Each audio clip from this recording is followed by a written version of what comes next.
This month, our church is looking at the theme of integrity. It seemed a good theme to look at in the time of year where many of us are making New Year's resolutions when we say, "No longer will I be subject to that bag of potato chips that's been calling my name the last several days."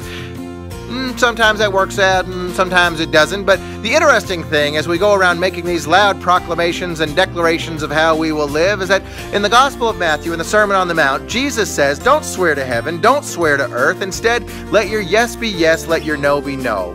So what's he saying there? Is he saying don't make promises, don't make commitments?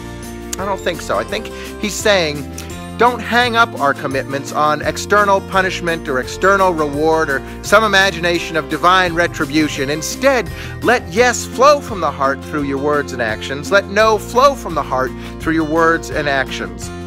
I would love to live with that kind of clarity, that kind of integrity, but if you're like me, your waking hours are spent responding to some external deadlines or external expectations, or else maybe sometime in the middle of the day, some whim that comes from within, neither of which seem entirely anchored or moored in the lives that we were meant to lead.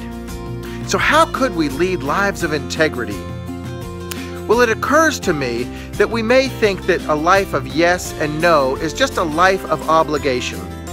But what if we remembered that we were meant for lives of creativity and discovery and delight and service and connection and dancing and singing and finding one another and finding our way back home to love?